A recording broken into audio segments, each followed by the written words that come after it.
All right, well, I'll go ahead and start off. So I'm Justin. I work in the advising and testing office as a program advisor. I've been here for the last 5 years, and I actually just recently got my 5-year plaque the other day, and I posted it on LinkedIn, and a lot of people are really happy about that, so that's really fun. I've held a few different roles on campus. I've done some grant work, and I've also been part-time as a part-time advisor. So that's kind of my story and starting point. Hello, everyone. I'm Meghann Austin. I'm the Assistant Coordinator of Administrative Services in Advising and Testing. I've been at the college for about 5 years now. I've been in this particular position just since the beginning of this year. I am an alumni from 2013 and just really enjoyed my time here so much. I wanted to kind of work my way back in and be part of this family and part of helping students through the same process that I went through. So that is kind of my progression to where I am now, and absolutely loving it.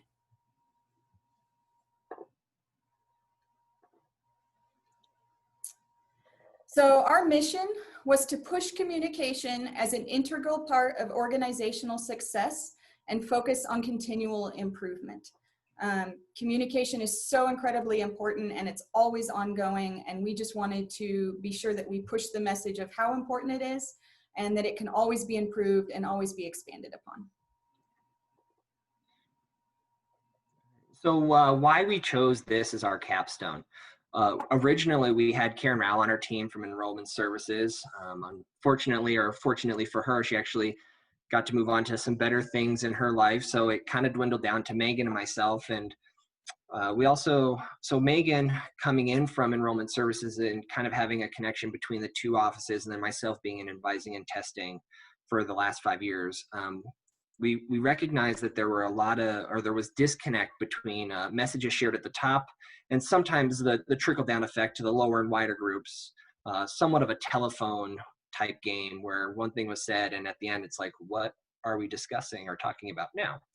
So we really wanted to delve into the intended messages of communications, that side of things, the different interpretations that seem to be gleaned from one piece to another, how that is shared with the next level, and so on, as the above kind of repeats itself all the way down to the bottom. We recognize that there is some frustration as well, where we're not getting the same message as another coworker, and that happens even within the same department, let alone across the campus. So really trying to find the breakdown point, and if there were a better or more efficient way to share messages through the chain of command. There are multiple ways that are there multiple ways of communication that can handle these certain aspects? How much communication is enough? How much communication is too much? When to share and when not to share, what to not to share, looking at the bigger picture and the effective information and how it should be shared or emphasized. But we also wanted to look at the impact of messaging across all levels. At the end of the day, the reason we see communication as an important aspect or facet to our job is it does truly impact our students and their success on campus. And that actually became extremely heightened here now with COVID and everything happening. The relationships with students are fragile.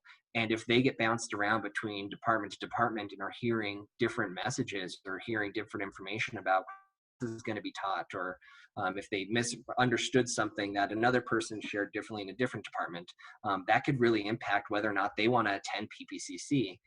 And having that misinformation is something that we could potentially have fixed, but sometimes we don't. And so I kind of wanted to give a little bit of an example as to just how many levels sometimes information has to go through. So I put together a little bit of a rough org chart within the advising and testing office.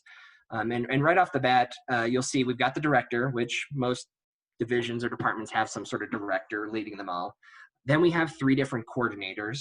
And then below each of the coordinators, the admin services, they have 2 direct reports. The coordinator advising has 4 different lead advisors, and then the coordinator of testing has the assistant coordinator of testing, but then has 4 new student advisors that report to them, as well as a part-time testing or 2 part-time testing specialists. And then below each of them is usually some sort of further reporting structure. So if we think about it in a game of telephone, you know, you've got 3 or 4 different levels of communication, and you've got 50 or so different people hearing a message that might have been a little bit different at each level. Um, and we have seen it happen on occasion, especially within our office. So our main goals were initially, we just really wanted to identify the communication and the messaging that was going out and the impact that that was having. So just kind of really paying really close attention to not only the daily maybe updates that are going out, and is that information being shared in an efficient manner? Is everyone getting the same message? But also from maybe those weekly or bi-weekly meetings that are being had, and then that messaging being shared correctly? Is the impact happening? Are people getting what they need? So we really wanted to start in our own department with the communication as it stands, and then have those different discussions on the different levels, both up and down, and then hoping to do some surveys of current climate and then maybe in the future. So finding spaces for the improvement in our current climate, involving everyone in the creation of solutions. We feel it's really important that everyone feels that they're part of this. If you're not a part of the solution or making it better or getting your input in there, then it's just being told another thing. This is what we're doing now. And that goes all the way to my student staff at my front counter. They're a really, really important piece of the connection between our department and then directly to those other students as students. So I definitely want to make sure that their voice is heard, because as a student as well, they probably have some really key things that maybe we're not going to glean from our own staff. Then we want to take those and implement them. We want to make sure that they're going to work or not work. You know, we can also discover many ways that something is not going to work correctly, which I think is just as important as finding the ways that it will work. So we definitely want to test those solutions, and then from that find concrete examples of some best practices. Let's glean the stuff that is working, do the process again, slowly build that toolbox, and then we really want to share that across the aisle to the other departments and essentially to the college as a whole. That's pretty much our path. Yeah, so the intended path kind of continued on here with the outcomes that we were really hoping for.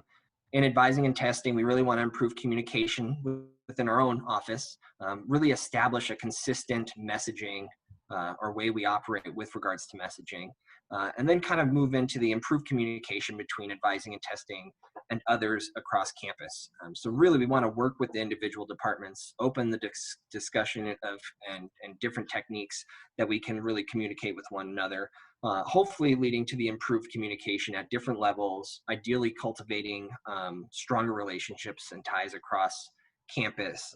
And that's all rooted within that consistent communication message. And then ideally, or hopefully, improve campus-wide communication, you know, develop those practices again, the consistent communication methods. And we do see that as something that truly does start off way at the top with the president, the vice presidents, all the way through each of the departments and each of the team members that they're responsible for. Because really on a day-to-day basis, there's a different message that's shared, that could be shared, and that's 100 different messages that are received. We might intend it as one message, but the impact is different for every single person that works there. So really, we just want it to be a consistent message or what's shared, so that way everybody's kind of hearing it the same way. And so that kind of leads us to this next area where what we've done, where we are, and where we're going. You know, we're definitely not as far along as we would have liked. Certain things, life events have come up, and pandemic events have come up that might have prevented us from really truly reaching our full potential with this program, but it is something that we do view as very important and something we want to continue to work on. So what we did to start this out with was we actually sent out a questionnaire to a few different directors, and we only got one response because it did happen shortly after the pandemic hit. So we can't really truly fault anybody for saying, no, we don't have time, or we had some other things going on, especially because we were trying to make these big transitions to working remotely and trying to serve our students in a more effective manner while being remote. So again, we couldn't truly say like, okay, well, this person didn't want to do it or anything like that. We were able to get an informational interview done as well, and that was actually done with our director, Lincoln Wolf.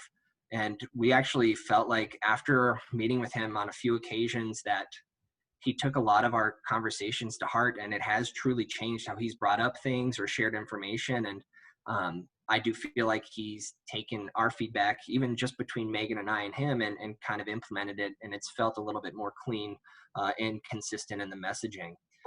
Um, from there, we're currently discussing the different types of questions that we want to share with our peers, because we do believe that it is communication or important for us to discuss this with people at our level as well, to ensure that they feel like their voice is being heard. And then once we get that questionnaire developed, we're going to share that with them, and then do some more informational interviews to ensure that those qualitative or the qualitative information is shared with us. That way we can bring that to the table and say, this is what people are saying. And then finally develop a standard based on peer feedback and discussion with leadership, because we realize that certain levels, we're not always the most in tune with what needs to be shared or how things can be shared most effectively. So working with leadership is something that we definitely need to keep in mind as we go throughout this. So how COVID-19 impacted the project? Obviously, it made a huge impact. Oh. So the first thing it did is on some levels, it really strengthened our communication in some areas out of necessity. So as Justin touched on, like right after this happened, we had to figure it out, and we needed to make sure it was very clear, it was very concise. We were all on the same page to make sure the students were taken care of. It was happening kind of in between the opening of registration for summer and fall, and then the beginning of summer classes. So we just had to sit down and figure out a framework for, this is for registration for students. This is a framework we need to follow. This is the email we need. This is the format we need. And it really helped, I think, get our students through registration without too much of a trouble. So it really strengthened it in some pieces.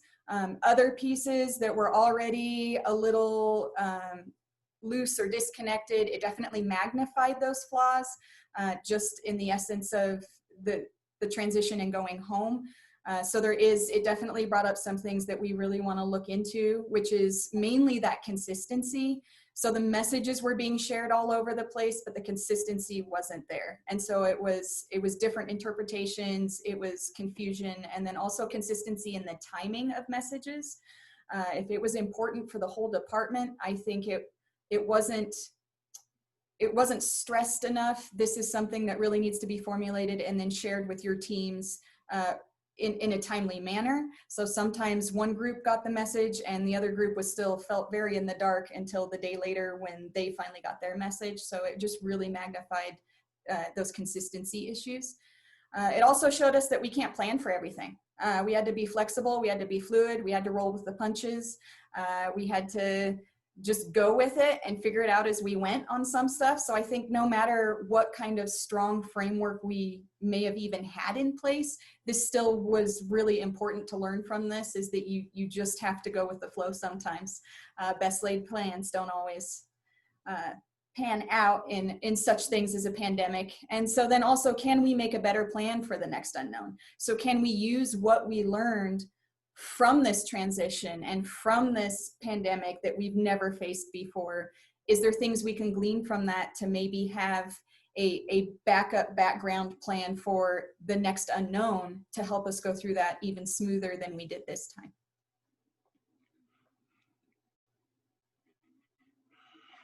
And then how can we communicate better? So we really would like everyone else's input on this. So if you're someone that would like to help us out in any way, shape, or form, we definitely, the more the better. Again, the more communication we have with each other on how to move forward, I think the better that we can improve our communication process. Justin? Sorry. So yeah, I mean, we'd love your feedback. We encourage you to reach out to us and just touch base and see if we can't set a time to potentially sit down with each of you individually, or our peers, directors, really anybody at any level, because it's not just one person that needs to be making the decisions about the best way to communicate. That's how you kind of silo it off and say, well, this is the way it's going to be done. I think that everybody needs to have their voices heard at every level. And so I would say, if you can, we'll send you out a survey, and then maybe set a time to chat virtually, and then maybe we can affect change altogether. Yeah, and again, the more across campus, the better, because we recognize that there still is that known two sides of the house, student services and instructional services. And so not only do we want to improve our space and student services, we want to reach across and then just improve it all together, one side to the other, top to bottom. How can we do this together? Because ultimately it comes back to those students and their success. And the better that we can communicate with each other, the better we're going to communicate with those students. All right. Questions? All right. I see a question from Jamie right off the bat. Did you survey or reach out to a pool of students? Megan? We had not yet. We really wanted to start with staff first and then expand out to students eventually. But initially our plan was we really need to figure ourselves out first and kind of figure out what a good framework for that would be, to then be able to reach beyond that and see what how the students feel about how we're communicating with them. Let's see. Next up from Dr. Bolton. Any best practices identified from other colleges or organizations?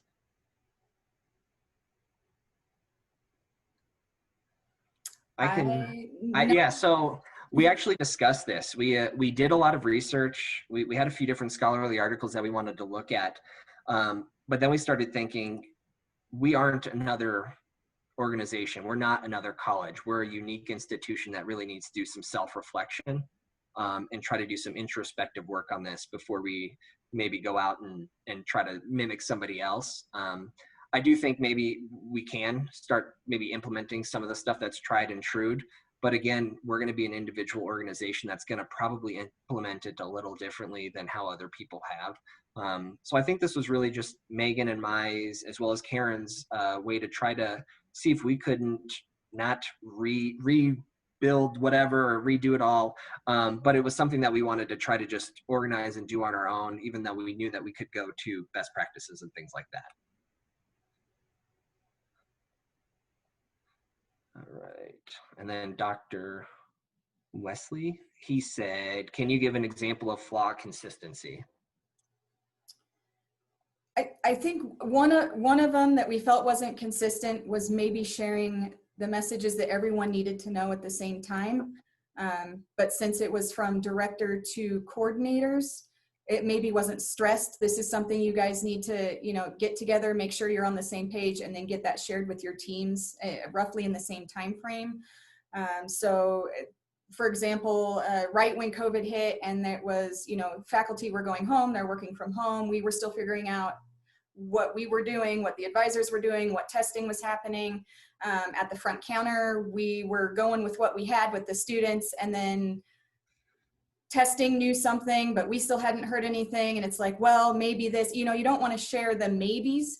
We felt that message on what we were doing should have maybe been shared all at the same time, so that we were all on that same page going forward, helping those students equally. So that was one that we felt the consistency timing wise wasn't there. Was there any other examples that you had, Justin? So I'm kind of taking it hopefully the way he's intending. So can you give an example of a flaw of consistency? So I'm imagining like an inconsistent message where we heard something versus what was shared across campus. Yeah, I would say that type of stuff right when the COVID hit. But again, we can't really fault anybody for that. That's something so unique in what we're doing that it was an anomaly to what we're doing, but it gives us an example of how we could potentially improve. Another concrete example, or something that's definitely happened recently, working in the advising office, and this is definitely an effect of COVID as well. And what happened was how registration occurs during the first week back to classes after they've started, and even going into the second week.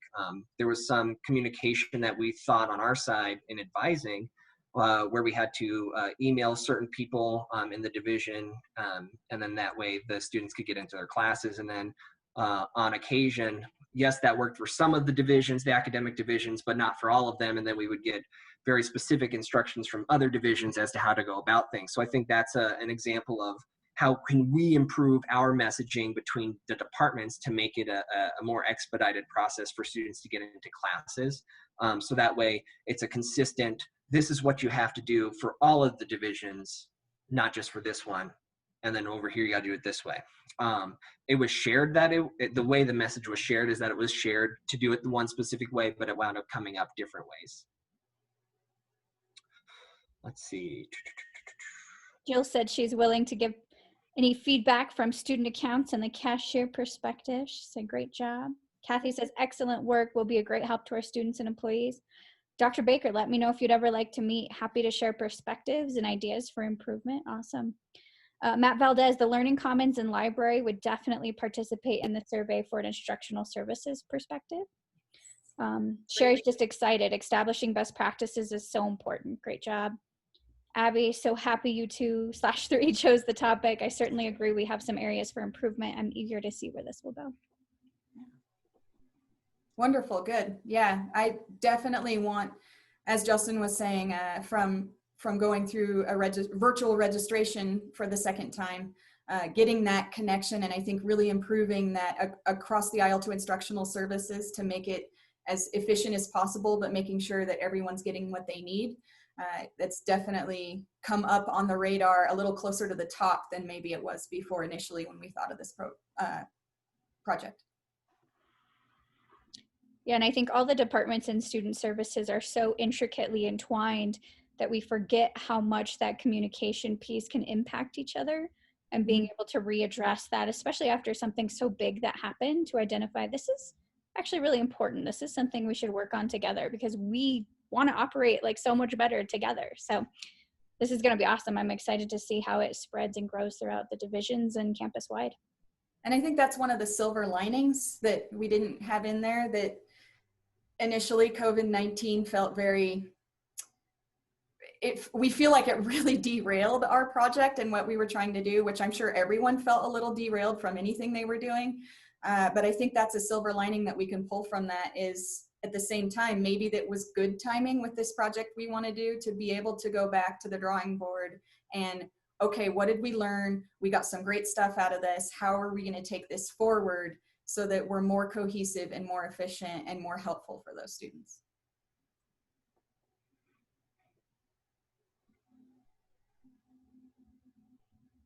Awesome. Christy, stellar lessons, Meghann and Justin. Anyone else, any final questions or comments before we tie up? Nice work from Dr. Wesley. Congratulations, guys. You completed your capstone. Sarah's offering the foundation would benefit from the communication from the scholarship side. So awesome. Yes. Wow. Yes. Nice work. So proud of you guys. Congratulations. Breathe and enjoy. You are graduated, but we're excited to see where this project still goes. Yes. Do we get like cool little plaques now, like my 5-year plaque, or how's this work? You get something even cooler. It's a digital badge. So I'm all right, excited I'll throw to that on my LinkedIn.